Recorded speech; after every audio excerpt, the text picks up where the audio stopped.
இன்னைக்கு இந்தியாவில் பல பேருக்கு இருக்கக்கூடிய ஒரே பிரச்சனை ஒபிசிட்டி. மிக அதிக அளவில் திடீரென உடல் எடை அதிகரித்தால் அதை நம்ம ஒபிசிட்டிங்கிற பேர்ல சொல்றோம். அதீத உடல் எடை நம்மளுடைய தன்னம்பிக்கையை குறைக்கிறது, உடல்நல கோளாறுகள் ஏற்பட காரணமாக அமைகின்றது.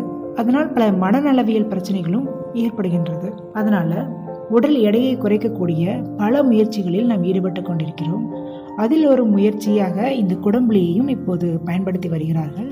குடம்புளியால் உடல் எடை சடுதியாக குறையும் அப்படின்னு நம்புறாங்க சரி. ஆனால் குடம்புளி எல்லோருக்கும் தெரியுமா அப்படின்னா இல்லைன்னு தான் சொல்லணும். குடம்புளிங்கிற வஸ்து இருக்காங்கிறதே பல பேருக்கு தெரியாது. இதை கோக்கம்புளின்னு சொல்லுவாங்க. ஆங்கிலத்தில் மலபார் டாமரிண்ட் அப்படின்னு அழைக்கிறாங்க. இதனுடைய அறிவியல் பெயர் கார்சினியா கம்போஜியா. இன்னைக்கு உடல் எடை குறைப்பு விஷயத்தில் பன்னாட்டு வணிக நிறுவனங்கள் போட்டி போட்டுக்கொண்டு விற்பனை செய்யும் எடை குறைப்பு கேப்சூல்களில் பெருமளவு பயன்படுத்தப்படுவது இந்த குடம்புளி தான். கார்சினியா கம்போஜியா கேப்சூல்கள் என்ற பெயரில் இவை விற்பனைக்கு வந்திருக்கின்றன. குடம்புளி 2000 வருடங்களுக்கு முன்பு இந்திய சமையலறைகளில் தினமும் பயன்படுத்தப்பட்டு வந்ததாக கருதப்படுகிறது. நாம் இன்று பயன்படுத்தும் புளியின் வரலாறு வெறும் 300 வருடங்கள் தான். ஆனால் குடம்புளி அல்லது பழம்புளியின் வரலாறோ 2000 வருடங்களுக்கு முற்பட்டது. தற்போதைய சீமை புளி போல் இல்லாமல் இந்த குடம்புளியானது செடிகளில் விளைகிறது. தட்டையான சதைப்பற்றுடன் கூடிய பூசணிக்காய் வடிவ குடம்புளி பழமானதும் பறிக்கப்பட்டு காய வைக்கப்படுகிறது. காய்ந்த புளி பல வருடங்களுக்கு கெட்டு போகாமல் இருக்கும். குடம்புளியில் இப்போது நாம் பயன்படுத்தும் புளி போல சுள்ளென்ற புளிப்புத்தன்மை இருப்பதில்லை. மாறாக புளிப்புத்தன்மையுடன் சற்றே தூக்கலாக துவர்ப்பு சுவையும் இருக்கும். இது பல நறுமண பொருள் வகைப்பாட்டில் வருவதால் இதை பயன்படுத்தி சமையல் செய்யும் போது பதார்த்தங்களில் அதீத மனம் தெருமுனை வரை நீளும் என்பது உறுதி. குடம்புளி இந்தோனேசியா, மலேசியா, தாய்லாந்து, மேற்கு மற்றும் மத்திய ஆப்பிரிக்கா, இந்தியாவின் மேற்கு தொடர்ச்சி மலைகளிலும் விளையும் குடம்புளி கேரளா மற்றும் தென்னிந்திய பகுதிகளிலும் நீலகிரி மலைச்சரிவுகளிலும் வளர்க்கப்படுகின்றது. புளிப்பு சுவையுடைய இது புளிக்கு மாற்றாக இப்போதும் கேரளாவில் அன்றாட சமையலில் பயன்படுத்தப்படுகின்றது. இது 2000 அடிகள் வரை உயரமுடைய கேரள மலைப்பகுதிகளில் வெகுவாக காணப்படுகிறது. இதன் பழங்கள் கூம்பு மற்றும் சற்று ஒடுங்கிய முட்டை வடிவமுடன் 50 முதல் 150 கிராம் எடையுடன் இருக்கும். பொதுவாக நாட்டு மருந்து கடைகளில் மட்டுமே கிடைத்து வந்த குடம்புளி தற்போது மக்களிடையே உணவு விஷயத்தில் ஏற்பட்ட மனமாற்றம் மற்றும் விழிப்புணர்வின் பின் மிகப்பெரிய டிபார்ட்மெண்டல் ஸ்டோர்களிலும் விற்பனைக்கு கிடைக்கிறது. கணிசமான மக்கள் வாங்கி பயன்படுத்த தொடங்கியுள்ளனர். நாம் வழக்கமாக தற்போது பயன்படுத்தும் புளி விலை கிலோ 100 ரூபாய் என்றால் குடம்புளியின் விலையோ அதைவிட 3 மடங்கு அதிகமாக இருக்கிறது. சரி, விலை அதிகம் என்றாலும் குடம்புளியினுடைய பயனை பற்றி தெரிந்தால் நாம் நிச்சயம் அதை பயன்படுத்தத்தான் செய்வோம்.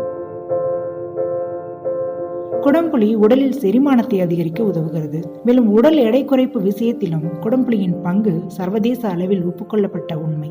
மனித மூளையின் பயணியல் கிளாட்டில் செரட்டோனின் உற்பத்தியை தூண்டி அதன் செயல்பாட்டை ஊக்குவிக்கவும் குடம்புளி உதவுகிறது என சித்த மருத்துவர்கள் கருதுவதால் சித்த மருத்துவத்தில் குடம்புளி ஒரு முக்கியமான சேர்மான பொருளாக இன்றளவிலும் நீடித்து வருகிறது.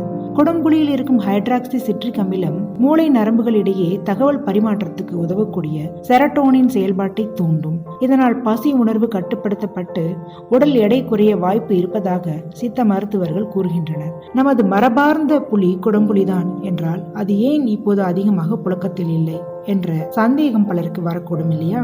குடம்புளியை பொறுத்தவரை அதன் விளைச்சல் இந்தியாவில் குறிப்பிட்ட சில இடங்களில் மட்டுமே பரவலாக காணப்படுகிறது. அதன் விலையும் அதிகம் என்பதால் 300 வருடங்களுக்கு முன்பு அறிமுகமான இப்போதைய சீமை புலி அதை ஓரங்கட்டிவிட்டு இந்திய சமையல் அறைகளில் முதலிடம் பெற்றிருக்கலாம் என்பதை தாண்டி இதில் யோசிக்க தேவையான ஆதாரங்கள் எதுவுமே இல்லை. அதோடு நாட்டு மருந்து கடைகளில் பரவலாக கிடைக்கிறது எனும் குறிப்பை ஒட்டி யோசித்தால் அங்கே கிடைக்கக்கூடிய ஆரோக்கியத்துக்கு முக்கியத்துவம் அளிக்கும் அனைத்து உணவுப் பொருட்களும் நம் அன்றாட வாழ்வில் மளிகை கடைகளில் சரளமாக கிடைப்பதில்லை என்பதையும் நாம் ஒப்பிட்டு பார்க்க வேண்டும். அதற்கான தேவை குறைந்திருக்கலாம். இதெல்லாம் தமிழ்நாட்டில் தான். ஆனால் நமது அண்டை மாநிலமான கேரளாவில் குடம்புளியில் தான் மீன் குழம்பு சமைத்து சாப்பிடுகிறார்கள். எப்போதுமே மரபார்ந்த விஷயங்களை பின்பற்றுவதிலும் தக்க வைத்துக் கொள்வதிலும் முதலிடம் வகிக்கும் கேரளா இந்த விஷயத்திலும் நம்மை முந்திக் கொண்டு முன்னுதாரணமாகிவிட்டது.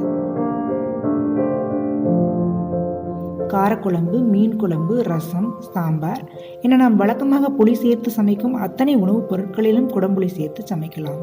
குடம்புளியை பற்றி நீங்கள் நிறைய விஷயங்கள் தெரிந்து கொண்டிருக்கிறீர்கள்.